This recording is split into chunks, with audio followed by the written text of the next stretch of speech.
Hey guys, today మనం ఈ వీడియోలో మురుడేశ్వర్, అక్కడ ఈ పంచక్షేత్రాలు ఎలా ఏర్పడ్డాయో తెలుసుకుందాం. ముందుగా రావణాసురుడు అసలు ఆత్మలింగాన్ని ఎందుకు పొందాలనుకున్నాడు? మురుడేశ్వర్లో ఈ కథను కళ్ళకు కట్టినట్లు చూయించారు. ఈ ఎత్తైన పరమేశ్వరుని కింద భాగంలో ఒక పెద్ద గృహాలయం ఉంది. దీనిలో ఆత్మలింగ ఆవిష్కరణ జరిగిన కథను శిలారూపంలో చాలా బాగా చూయించారు. రావణుడి తల్లి కైకసి పరమేశ్వరుని మహాభక్తురాలు. సముద్రం ఒడ్డున ఇసుకతో శివలింగాన్ని తయారు చేసి పూజించేది. ఆమె తపస్సుకు మెచ్చి పరమాత్ముడు రావణుడు రాక్షస రాజ్యానికి వెళ్తాడని దేవలోకం తల్లడెళ్ళింది. దాంతో శివలింగం పూర్తి కాకముందే సముద్రుడు తన అలలతో కరిగిపోయేలా చేస్తాడు. ఇలా జరగడంతో కైకసి చాలా బాధపడుతుంది.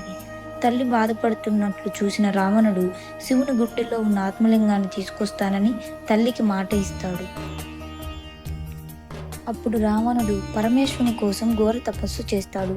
కాలం గడుస్తున్నా తన తపస్సును పట్టించుకోవట్లేదనే కోపంతో కైలాసాన్ని ఎత్తుకుపోవాలని ప్రయత్నిస్తాడు రావణుడు. ఈ విషయం తెలుసుకున్న పరమశివుడు రావణుడి కోపాన్ని కాలి బ్రొటన వెలితో తగ్గిస్తాడు. అతని తపస్సుకు మెచ్చిన పరమేశ్వరుడు పార్వతితో కలిసి దర్శనమిస్తాడు. ఏదైనా కోరిక కోరుకోమన్నాడు శంకరుడు. అయితే పార్వతీదేవిని ఇవ్వమని కోరుతాడు. ఇచ్చిన మాట తప్పని ఈశ్వరుడు తథాస్తు అన్నాడు. పార్వతితో కలిసి రావణుడు లంకా నగరానికి వెళ్తుండగా దారిలో నారదుడు ఎదురుపడి, రావణ, పార్వతి అనుకుని కాలిని తీసుకుని పోతున్నావా అని అడుగుతాడు. రాముడు ఆశ్చర్యంతో వెనుతిరిగి చూస్తే పార్వతీదేవి మహాకాళిగా దర్శనమిస్తుంది. పార్వతి పాతాళంలో ఉంటుంది, అక్కడికి వెళ్ళు అని నారదుడు రెచ్చగొడతాడు రావణుడిని. దాంతో పాతాళంపై దండెత్తి రాజు మయాసురును జయించాడు. ఆయన కూతురు మండోదరిని పార్వతిగా భ్రమించి పెళ్లి చేసుకుని తన రాజ్యానికి వెళ్తాడు. పొరపాటుని తెలుసుకున్న తల్లి కైకసి రావణుని మందలిస్తుంది. రావణాసుడు మళ్ళీ తపస్సు మొదలు పెడతాడు. శివుణ్ణి ప్రసన్నం చేసుకోవడానికి ఒక్కొక్కటిగా తన 10 తలను అర్పిస్తూ ప్రాణత్యాగానికి సిద్ధపడతాడు. రావణుడు భక్తికి మెచ్చిన ఈశ్వరుడు ప్రత్యక్షమై ఏం కావాలో కోరుకోమన్నాడు. తన తల్లి కోసం ఆత్మలింగాన్ని అడుగుతాడు. తదాస్తు అంటూ వరమిచ్చి తన దగ్గరున్న ఆత్మలింగాన్ని ఇస్తూ తల్లి చేతికి ఇచ్చే వరకు ఎక్కడా కింద పెట్టొద్దని చెప్తాడు శివుడు.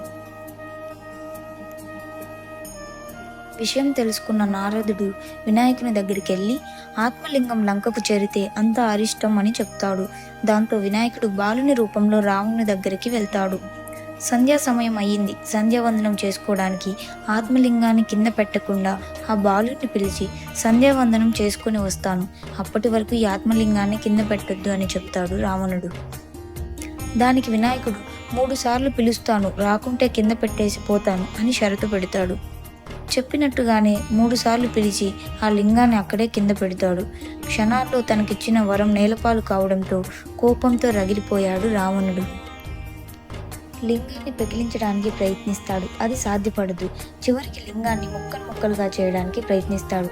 కోపంతో లింగాన్ని భద్రపరిచిన పెట్టెను విసిరివేయగా అది సజ్జేశ్వరులో, దాని మూత గుణవంతేయలో, పెట్టెను కట్టిన దారం ధారేశ్వరులో, కప్పి ఉంచిన వస్త్రం మురుడేశ్వరులో పడ్డాయట. ఆ తరువాత ఈశ్వరుడు ఈ పంచ ప్రదేశాలను సందర్శించి పూజలు చేసి ఈ పంచక్షేత్రాలను దర్శించిన వారికి పాపాలన్నీ తొలగిపోతాయని ప్రకటించారు. సో ఇది ఆత్మలింగం యొక్క కథ. మరిన్ని ఇలాంటి వీడియోస్ కోసం మన ఛానల్ని సబ్స్క్రైబ్ చేయండి.